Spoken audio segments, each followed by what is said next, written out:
आज का मेन जो विषय है शिक्षा है। बात बिल्कुल सही है, लेकिन इसके साथ में मैं कुछ 2-3 पॉइंट्स और जोड़ना चाहूंगा।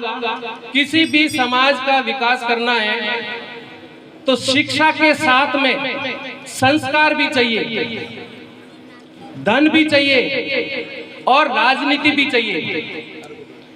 ये चार चीजें जब तक किसी समाज में नहीं है वो समाज विकसित नहीं हो सकता। आप सोचो कि सिर्फ शिक्षा से हो जाएगा, बिल्कुल नहीं होगा। शिक्षा सबसे जरूरी है, ये बात बिल्कुल फैक्ट है। शिक्षा के बिना कुछ नहीं है, लेकिन अगर संस्कार नहीं है तो शिक्षा भी धूड़ है। आपने बच्चे को पढ़ा लिया, लिखा लिया, कलेक्टर बना दिया, डॉक्टर बना दिया, कुछ भी बना दिया, पढ़ लिख करके जैसे बच्चा बड़ा बनता है उसके बाद में वो गांव आना छोड़ देता है।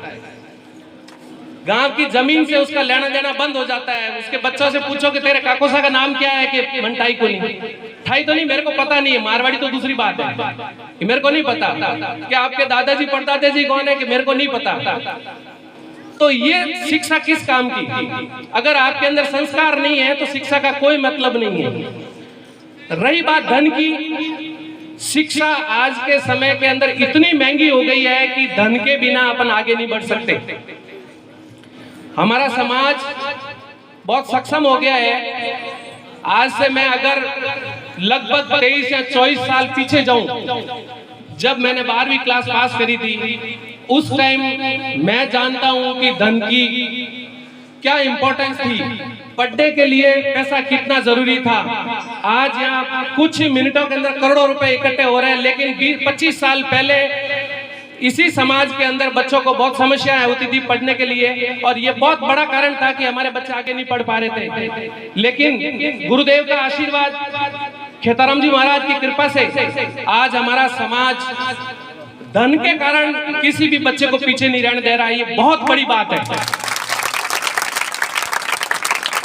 ये गुरु महाराज तुलसीराम जी का आशीर्वाद ही है कि कोई बच्चा, शायद मेरे टाइम में मैं कह सकता हूं दावे के साथ कि बहुत बच्चे नहीं पढ़ पाए थे, पैसों की वजह से उनको स्कूल छोड़नी पड़ी थी। लेकिन आज की तारीख के अंदर मुझे नहीं लगता है कोई पैसों की वजह से स्कूल छोड़ रहा है। बच्चों, पढ़ने के लिए आपको कुछ चीजें ध्यान रखनी है। मैं बात पढ़ाई की करूंगा। आपका टारगेट, आपका विजन होना चाहिए। सिर्फ पढ़ना नहीं, पढ़ लिए आगे से आगे पढ़ते जा रहे हो, क्लासे पार कर रहे हो, भाई आपका विजन क्या है, आगे करना क्या है, ये तो पहले डिसाइड करो।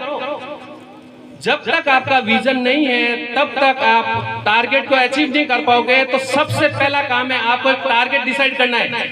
जैसे अर्जुन ने वो बाण चलाया था ना, मछली की आंख के अंदर कैसे मारा था, उसको कोई मतलब नहीं था दूसरी चीजों से। उसी तरह से आपका टारगेट डिसाइड होना चाहिए। जैसे मैं 5वीं क्लास में पढ़ता था, मैं मेरी खुद की स्टोरी बता रहा हूँ। जैसे जज साहब ने बताया कि इनके फादर साहब की स्टोरी, मैं मेरी खुद की स्टोरी बता रहा हूँ। इतनी बुरी आर्थिक स्थिति से मैं निकला। घर से स्कूल लगभग 4 किलोमीटर दूर जाने की समस्या। दादो साहब ऊंट के ऊपर मेरे को रोज स्कूल छोड़ने जाते थे। उनको ये पता था कि बच्चे के अंदर टैलेंट है, कभी न कभी ये बड़ा आदमी बनेगा। घर के अंदर आर्थिक स्थिति, पिताजी गुजरात में काम करते थे, सबको पता है। लेकिन मेरे पिताजी को ये बात अंदर से पता थी कि ये बच्चा आगे पढ़ेगा, तो उन्होंने कहीं से भी कैसे भी करके मेरे को पढ़ाया, और आज इस मुकाम पे मैं खड़ा हूँ मेरे पिताजी और मेरे परिवार की वजह से हूँ। इसके साथ समाज का बहुत बड़ा ऋण है मेरे ऊपर। तो मेरी कोशिश ये रहेगी कि मैं समाज के किसी भी तरीके से काम आऊं। हो सकता है मैं कई बार लोग फोन करते हैं, अटेंड नहीं कर पाता हूं क्योंकि मरीजों की भीड़ बहुत ज्यादा होती है, तो मैं जवाब नहीं दे पाता हूं। लेकिन आप मेरे व्हाट्सएप पे मैसेज छोड़िए। हमेशा मैं एक बात बोलता हूं, व्हाट्सएप पे मेरे मैसेज छोड़ दो, जैसे मेरे को टाइम मिलेगा मैं आपको 100% कॉल बैक करूंगा। तो आप पहले मेरा नंबर सेव कर लीजिए, 77284113। मदन राजपूत को आप कभी भी मैसेज छोड़िएगा, 100 में से 99% गारंटी कह रहा हूं कि मैं आपको कॉल बैक करूंगा या जवाब दूंगा। लेकिन मेरा शेड्यूल बहुत बिजी रहता है, तो मैं हर बंदे से बात नहीं कर सकता हूं। लेकिन इस समाज के लिए हमेशा तैयार हूं और इस ऋण को चुकाने की मैं पूरी कोशिश करूंगा। समाज का ऋण क्या है मैं सार्वजनिक जगह पर इस चीज को नहीं बताना चाहता। मेरे प्रेरणा स्रोत खेत सिंह जी यहाँ विराजे हुए हैं, मैं उनका बहुत बहुत हृदय से आभार प्रकट करता हूँ, क्योंकि इस स्टेज पे अगर खड़ा हूं तो ये भी बहुत बड़े उसके अंदर पिलर है। साथियों, प्यारे बच्चों, जैसे मैंने कहा आपको टारगेट डिसाइड करना है, उसके साथ में प्रेरणा लेनी है। प्रेरणा किससे लेनी है? संगत जो होती है ना, संगत बहुत बड़ी चीज है आपका करियर को डिसाइड करने के लिए। संगत किसकी कर रहे हो? रंग नहीं ले पर लखन ले ले, मारवाड़ी में बहुत बड़ी कहावत है। आप जैसे जिसके साथ बैठोगे आपके लखन भी वैसे आएंगे, ध्यान रखना। तो इसलिए अच्छे दोस्त बनाओ, जो आपके कैरियर को बनाने के लिए बात करते हैं उससे दोस्ती रखो, और जो आपको बर्बाद करने की बात करता है उससे दोस्ती तुरंत छोड़ दो, क्योंकि वो आपका सगा हो ही नहीं सकता। संगत हमेशा अच्छी रखनी है, ये ध्यान रखना, और प्रेरणा उनसे लेनी है जो महान है। ऐसा नहीं है कि अपने कई सालों से जो ये मुगलों को पढ़ाया जा रहा है, इतिहास को पूरा बर्बाद करके रखा हुआ है। अकबर का बाप कौन, शाहजहां का बाप कौन, जहांगीर का बाप कौन, अकबर महान। अरे यार, हम मुगल कब महान हो गए? क्या मुगल महान हो सकते हैं क्या?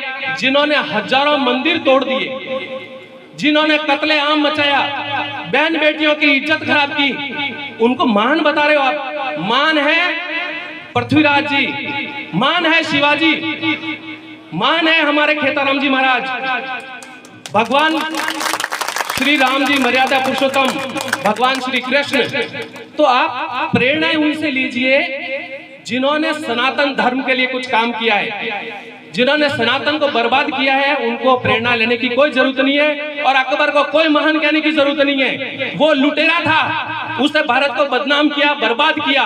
तो इसलिए अच्छे लोगों से, महान आत्माएं जो थी उनको प्रेरणा बनके आप उनसे सीखिए। मैं हॉस्टल के अधीक्षक श्री राम सिंह जी से कहना चाहूंगा कि हमारे इस हॉस्टल के अंदर एक लाइब्रेरी बना रखी है आपने, तो इन महान लोगों की किताबें रखी जाए वहां पे, ताकि बच्चे उन किताबों को पढ़ पाए। आप उनको अलॉट कीजिए, अच्छे अच्छे लोगों की, विवेकानंद जी की किताब रखिए, शिवाजी की किताब रखिए, पृथ्वीराज जी की किताब रखिए, बहुत सारे ऐसे संत हुए, भगत सिंह जी की किताब रखिए, ताकि बच्चे उन चीजों से सीख पाए। इतिहास को बदलने की जरूरत है, समय आ गया है। वो जो गलत इतिहास था उसको बदल के अब नया इतिहास लिखा जा रहा है।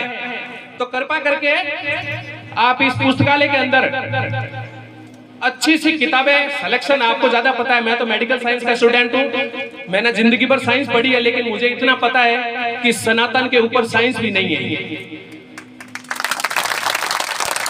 विज्ञान सनातन के आगे फेल है, कुछ भी नहीं है, 1% भी नहीं है। मैं भले MBBS कर ली, मैंने MD कर ली, लेकिन सनातन धर्म के ऊपर मैं नहीं हूं। भले कितना ही बड़ा आदमी बन जाए, सनातन सबसे ऊपर है, और इस सनातन को दुनिया की कोई ताकत नहीं मिटा सकती। तो हम सबको हमेशा के लिए सनातन के लिए काम करना है। और मेरे बुजुर्ग लोग, मैं आप सबसे एक रिक्वेस्ट करूंगा कि अपने घर के अंदर जो भी बच्चे हैं छोटे, उनको आदत डालिए अभी से कि घर में जो भी मेहमान आता है उसको प्रणाम करें। मैंने अक्सर देखा है कि प्रणाम करना बंद कर दिया हमारे बच्चों ने। कोई भी घर में मेहमान आता, कोई मतलब नहीं, जो भी मेहमान आता है उसको प्रणाम कीजिए। ये संस्कार जो है उस बच्चे को जिंदगी भर के लिए उसके दिमाग में अंदर रहेगा कि बड़ों का इज्जत करना है अपने को। अपने बच्चे को मंदिर लेके जाना शुरू कीजिए। मंदिरों में जाने से बच्चे को पॉजिटिव एनर्जी आएगी और बच्चा आगे जाकर के अच्छा काम करेगा। नहीं तो आजकल क्या हो रहा है, फेसबुक, व्हाट्सएप, गूगल खोलते ही वो इतने घटिया घटिया गानों पे तो आपके बच्चों को डांस करवाते हो, मुन्नी बदनाम हुई और पता नहीं क्या क्या। आप क्या सिखा रहे हो अपने बच्चों को? ये सब बंद करो, सनातन को बढ़ाओ, अपने बच्चों को अच्छी शिक्षा दो, तभी जाकर के भारत एक समृद्ध देश बन पाएगा। अगली कड़ी में मैं राजनीति की बात कर रहा था, बोल रहे थे राजनीति की नहीं करनी चाहिए। क्यों नहीं करनी चाहिए? राजनीति बहुत ज्यादा जरूरी है। अपने पूरे समाज की जनसंख्या को देखा जाए तो कितने MLA अपने? एकमात्र MLA। क्यों भाई साहब? राजपुर का कितने वोट है? जब आपका भारत का पूरा एक एक काम राजनीति तय कर रही है, आप क्या खाओगे, क्या पियोगे, कहाँ रहोगे, आपको क्या ट्रीटमेंट मिलेगा, ये नेता तय कर रहे हैं। लेकिन अपने को राजनीति नहीं करनी है। अरे भैया, राजनीति समय की मांग है। गुरुदेव बैठे हुए हैं, मैंने भाई कई लोगों से बात करी कि हमारे समाज के टिकट क्यों नहीं मिल रहे, तो उनका एक ही था कि आपकी मांग ही नहीं आती। ये सच्चाई बोल रहा हूं मैं। जयपुर में नेताओं से मेरी बात हुई तो उन्होंने एक ही बोला कि आपके समाज की तरफ से मांग आती नहीं है, और अगर आ जाती है तो दूसरा उसको काट देता है। तो कृपा करके ब्रह्मधाम आसोत्रा से अगली बार कम से कम 4 एमएलए की डिमांड रखनी है। कम से कम 4 एमएलए होने चाहिए हमारे समाज के। जब विधानसभा में आपकी कोई बात ही नहीं रखेगा तो आपका क्या विकास होगा। राजनीति बहुत जरूरी है। पार्टी कोई भी हो सकती है, विचारधारा कोई भी हो सकती है, किसी की बीजेपी हो सकती है, किसी की कांग्रेस हो सकती है, लेकिन विधानसभा के अंदर छोटे छोटे समाजों को 5-5 एमएलए, 4-4 एमएलए, और हमारे कहा है एकमात्र एमएलए। तो ये ब्रह्मधाम आसोत्रा से मैं निवेदन करना चाहूंगा कि अगली बार कम से कम अगर 4 एमएलए की टिकट नहीं मिलती है तो राजपूत समाज वोटों का बहिष्कार करेगा। ये हमको तय करना है और ये समय की मांग है। बिना राजनीति के आपकी आवाज ऊपर तक नहीं पहुंचेगी। आप यहाँ भले कितनी भाषण दे दो, कितनी बातें कर लो, कितनी भी बोलियां लगा दो, जब तक विधानसभा के अंदर और लोकसभा के अंदर आपका बंदा नहीं है तब तक कुछ नहीं हो सकता। तो मैं सबसे करबद्ध निवेदन करना चाहूंगा कि सबसे बड़ा मुद्दा है राजनीति। स्टूडेंट अपना काम कर रहा है, लेकिन इनकी पढ़ाई भी कब होगी ये नेता डिसाइड करेंगे। इनको क्या पढ़ना है, बजट कितना आना है, ये भी राजनीति डिसाइड करती है। तो फिर राजनीति पूरी कैसे हुई है। समाज को राजनीति के अंदर आगे बढ़ने की बहुत ज्यादा जरूरत है। शिक्षा हो गया, धन हो गया, संस्कार हो गया, अब अगला स्टेप अपना राजनीति है। तो मैं समाज के सभी बंधुओं से बार बार यही निवेदन कर रहा हूं कि अगली बार अपने समाज को आगे बढ़ाना है और नेता जो भी बने हुए हैं उनसे रिश्ते बना के रखना है। किसी भी नेता से अपने रिलेशन खराब नहीं करना है, क्योंकि अगर आपने रिश्ते खराब कर दिया, कोई भी काम के लिए जाओगे तो आपकी फाइल को तुरंत फेंक देगा, क्योंकि उसको पता है कि मेरे सामने दांत ये करे थे उस टाइम। तो नेता से कभी भी रिश्ते खराब नहीं करने, क्योंकि आपका काम वही करने वाला है।